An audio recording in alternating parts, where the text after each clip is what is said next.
Welcome to Pints with Aquinas, episode 29. I'm Matt Fradd. This is the third episode in a three-part series we've been doing on logic and argumentation. So if you haven't listened to the previous two episodes, go ahead and do that before listening to this one.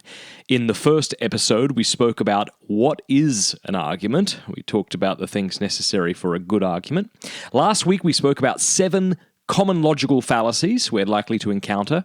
And in today's episode, what we'll do, to wrap up, we'll speak about 7 more logical fallacies that we didn't discuss last week, and then we'll conclude by talking about how to win an argument without losing a soul.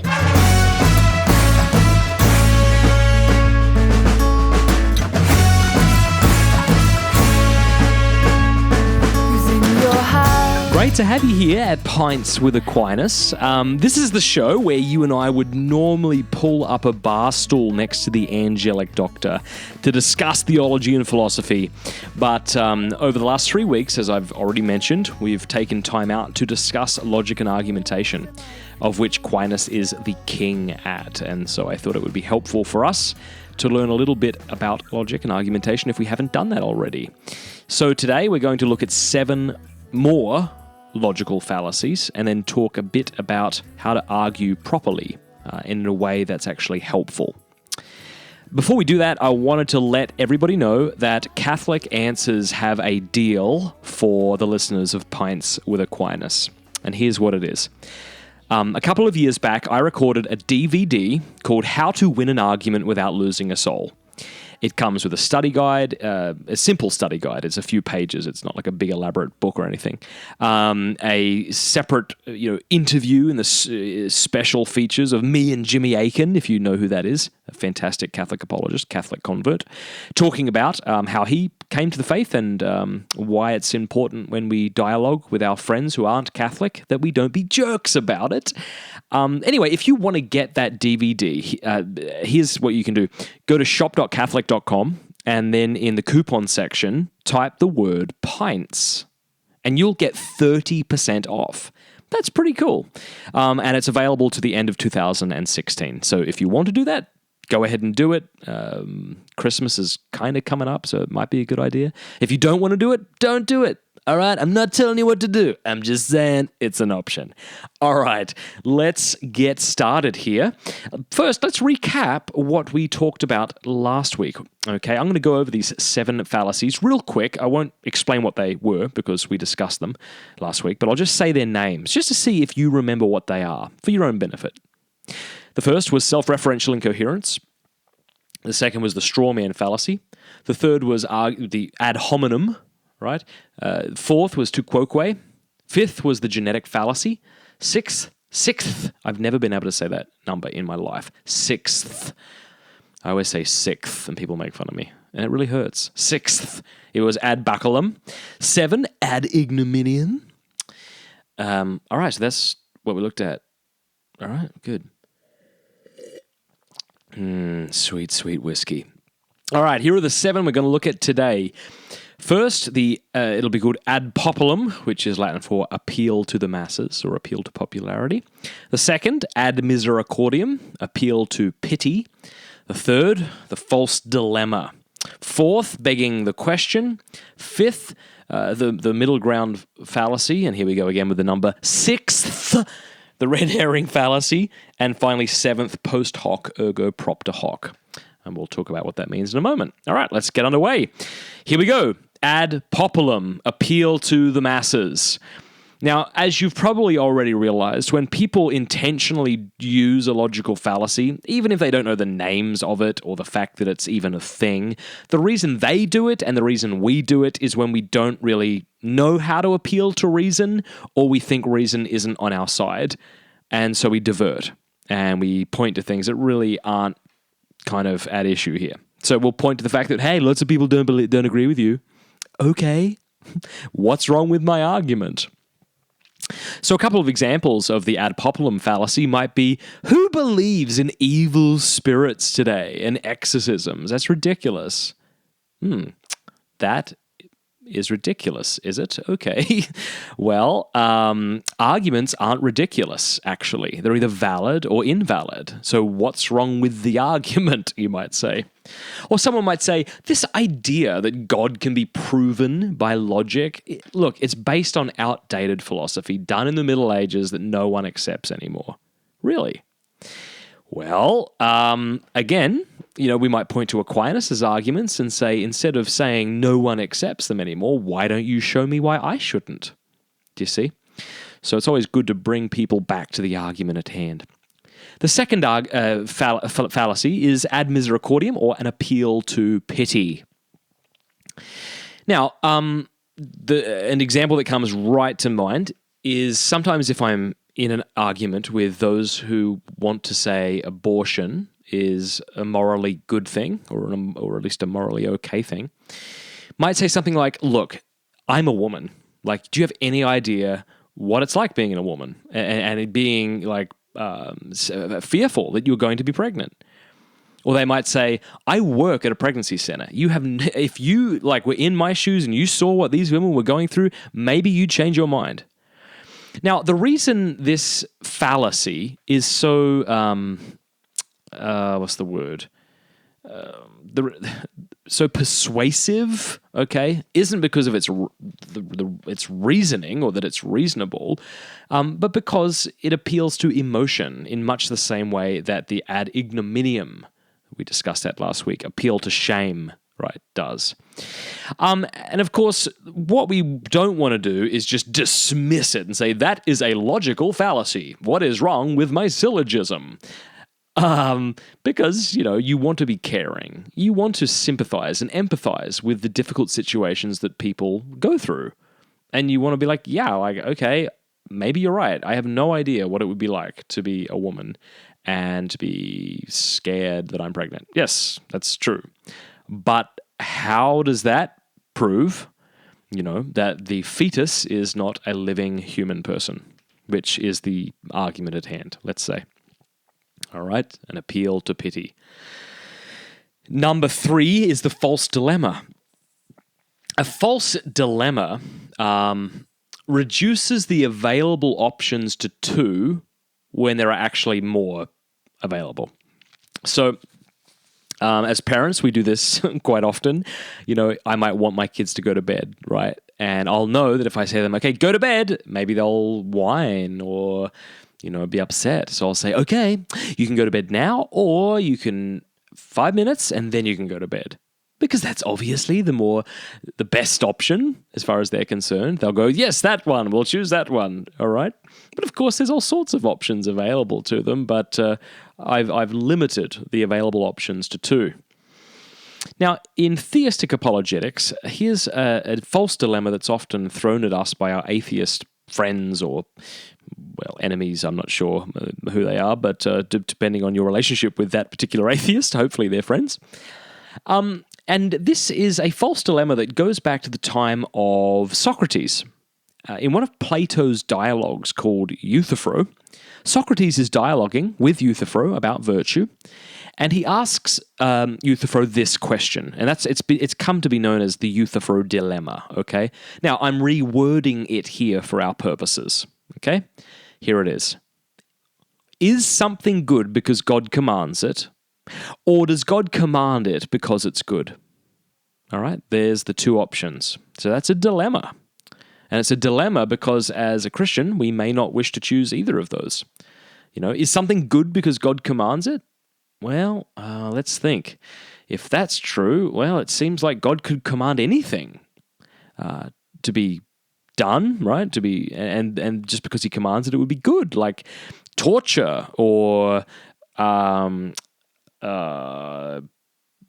trying to think of examples that aren't totally heinous, like disrespect to parents or these sorts of things. And just because he commands them, we're like, okay, well, it's good because God commanded it.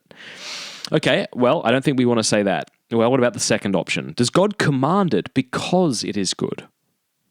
Well, that's a problem too, in a sense, because if God commands it just because it is good, then it would seem like the good is distinct from God. as if God had to wake up each morning and check his 10 commandments and then relay them to us, you know? Well, the reason this is a false dilemma is that there is a third available option, namely, God commands something because he is good, right? God's nature is the good, and his commandments towards us are expressions of that nature. Now, we don't have time to flesh that out, but that's the beginning of a response. The fourth fallacy is begging the question. What's that? Well, you beg the question when you assume what you want to prove. You beg the question when you assume what you want to prove. So it would be like saying to your teacher, you can't give me a C, I'm an A student. And the teacher's like, well, apparently you're not, all right? What's another example of this? I've heard Christians argue in the following way. They'll say, God exists. And you say, well, why? And, maybe they'll say something like, well, the Bible is the word of God, after all, and the Bible says God exists. So, since the Bible can't be in error, it must be true. Well, the problem with that sort of argument is you've smuggled into the first premise what you want to prove, namely the existence of God. If you say the Bible is the word of God, you've assumed that the Bible was written by the person you're trying to say exists, and that's why it doesn't work. It's circular. It begs the question. The fifth fallacy is something that doesn't get talked about a lot, and it's quite simple to explain. The middle ground fallacy. The middle ground fallacy. Just give me one moment while I have a sip of whiskey. The middle ground. See, if I was awesome, I would go back and painstakingly edit through these podcasts before I uploaded them. But I don't have the time for that. I have 4 children. I study almost full-time. I have a full-time job. I don't have time. Sorry, I got a little defensive there. The middle ground fallacy. Okay, here's what it is. Here's how it's best expressed, or most often expressed. When somebody says something like this, everything in moderation. Really? Everything? Like, what about racism? Like, what about like giving heroin to my children? Everything in moderation? Like, no, we shouldn't do evil in moderation. And sometimes people will throw that around to sort of try and justify the evil they're committing. Okay, like taking different sorts of drugs, or, I got totally hammered last night, but I don't do it often. Once in a while is okay, that kind of thing. This is the middle ground fallacy. So the next time you hear somebody say everything in moderation, you can be like, well, it depends. What is it you're talking about? Number 6 is the red herring. Did I say that right? Number 6. Oh, that's right. It's just sixth. I've never been able to get that word right. So the sixth fallacy is the red herring fallacy. Now, what is that? A red herring. A red herring is a fish, and here's why it's a good name for this fallacy. I guess back in the day when people would, maybe still today, I don't know, when people were training bloodhounds, they would want to keep, the bloodhound to stay focused on its quarry. And so to test the bloodhound, they would drag across the path of where the bloodhound was going dirty, stinky, old fish called red herrings. And the point, of course, is will the dog get distracted or will it stay on its target? Well, this is something that very often happens in the course of an argument. You'll be dialoguing with somebody, and maybe you feel like you've got a good thing here, a good point you're trying to make. And they say, well, what about this? And you're like, okay, that has nothing to do with what we're discussing. Yeah. Let me just give you an example. As a Catholic, sometimes, you kind of encounter this sort of shotgun apologetics. What do I mean by that? Well, a shotgun shoots out a bunch of, shrapnel, metal BBs or whatever. that's kind of what happens sometimes as a Catholic when you're dialoguing with a Protestant, because they've got a lot of issues with us. If you're a Protestant, you've probably got a lot of issues with the Catholic Church. Like, why do you pray to Mary? Why do you worship statues? Why do you think like the Eucharist is Jesus? What's the deal with the Pope? Where do you find purgatory in the Bible? Okay. And so sometimes it's like totally overwhelming as a Catholic because you start chatting with someone and they throw out a million different things at you. And you're like, I didn't sign up for this. So it's important we take things one thing at a time. And sometimes what can happen is maybe you're doing a good job responding to your interlocutor, and then they throw out another thing. And it's meant to distract you, from the argument at hand. So it's important that you don't get distracted, but you stay on topic. Now, the final fallacy is post hoc ergo propter hoc. Now, that is a Latin phrase which means post hoc. After this, therefore, because of this. Okay? After this, therefore, because of this. Post hoc ergo propter hoc. Let me see here. Peter Craved has some cool things to say about this. He says, it's a fallacy of causal induction, that form of induction which consists in reasoning to a cause. And it consists in inferring that one thing is the cause of another simply because the first thing is observed to occur before the second thing. The fact that A is observed to occur before B may be a clue, and it is reasonable to follow this clue further to determine whether A is the cause of B, but the mere temporal proximity is not a sufficient reason by itself for concluding that A is the cause of B. It may be, or it may not. It may be a mere coincidence, or it may be that A and B are both caused by a third thing, C, or it may be that B causes A. So here's an example. I got this quote here from Mark Twain, who apparently said, "My doctor asked me whether I drank 2 hot scotches every night, and I answered him that I did, but only as a preventative of toothaches. I have never had a toothache." Now, that is probably an example of post hoc, okay? You're saying, well, after this, therefore, because of this. I drink my scotches, I don't get toothaches, therefore, that's responsible for that. Here's another example that Kraft gave I thought was really funny. Suppose your neighbor says, "Why are you putting all of those little pieces of lemon around your yard?" And you say, "To keep the alligators away." And your next door neighbor says, "But there are no alligators within 1,000 miles of here. And you say, "See, I told you, it works." All right, so we have to be careful there, not to confuse causation with maybe correlation. Okay, just because the sun rises when the cock crows, or shortly after, that doesn't mean that the cock crowing is the cause of the sun's rising. Okay, let's wrap up here today by talking about a couple of things that we can do when dialoguing with friends that I think we often do a poor job doing, okay? I'm going to say a couple of things. I think the first thing is that we need to actually listen to people. Just go ahead and admit it. You don't like doing that.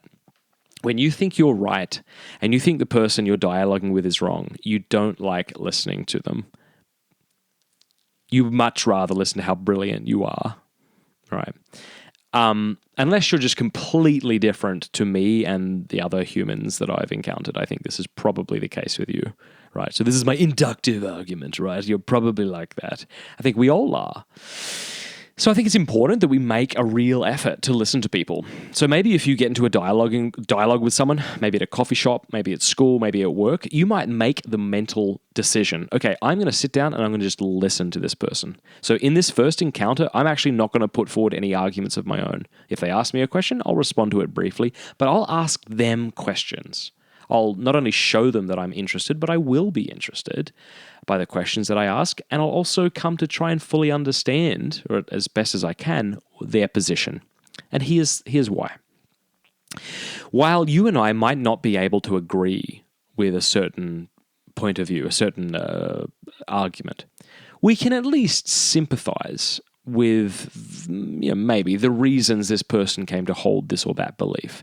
People don't generally hold to positions they know to be in defiance of the truth, right? They've got reasons for these things. And again, we might not agree with those reasons, but we can try to meet them wherever we can. So I think that's the first thing.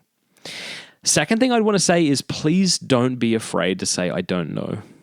I say it like every other day when people like ask me questions. Sometimes I'm out there speaking and someone raises their hand, in a crowd of 2,000 people. And I'm like, I kind of feel stupid, right? Because I'm like, I wish I knew this answer. I probably should. I don't. If you're in a dialogue with somebody, just be honest with them. Say, that's a great question, and I'm sorry, I actually don't know, but would you mind if I looked into it and got back to you? Okay? But then make sure you get back to them, or else I'll think, so I guess there was no answer to that. So it takes humility, doesn't it? It's all right not to know. The final thing I just want to say is that you are not responsible for the conversions of other people. And sometimes you and I think that we are, or we act as if we are. It is God who converts hearts. And you and I plant the seeds. You and I love these people. We take interest in their lives, not just in this particular part of their life or this particular belief that they hold, but in them holistically, yeah? And we recognize that it is God who converts hearts, not us. And so maybe you're listening to me today and your parents are far from the faith, or your husband is, or your children are, and you can feel a whole lot of pressure. And you might think, well, if only I gave them the right book, or if only I was smarter, or if only I was whatever. Look, just relax, because you can't convert them even if you were brilliant, even if you had the right book. Right? Conversion is a work done by God. What is in your capacity and my capacity is, as best as we're able, to love people, to take their questions seriously, and to pray and to fast for them. So this sums up our 3-part series of logic and argumentation. It's been very brief. Certainly, by no means was it meant to be an all-encompassing study, but I hope it at least maybe got your feet wet, as it were. A couple of things I want to say before we end today. If you haven't yet bought my book, Pints with Aquinas, 50 plus deep thoughts from the Angelic Doctor, please consider doing that. If you go to Amazon.com right now and type in Pints with Aquinas, by the way, don't type in Pants with Aquinas, because I've done that, and you see yoga pants. I'm like, this has nothing to do with what I want. That would be awesome if you could get my book, because that would support this show. It would support me and my family. But also, the book will be a blessing to you. It's getting good reviews, I think. And I know you'll like it. So please consider getting that. I'd also like to ask you to review Pints with Aquinas on iTunes, if you don't mind.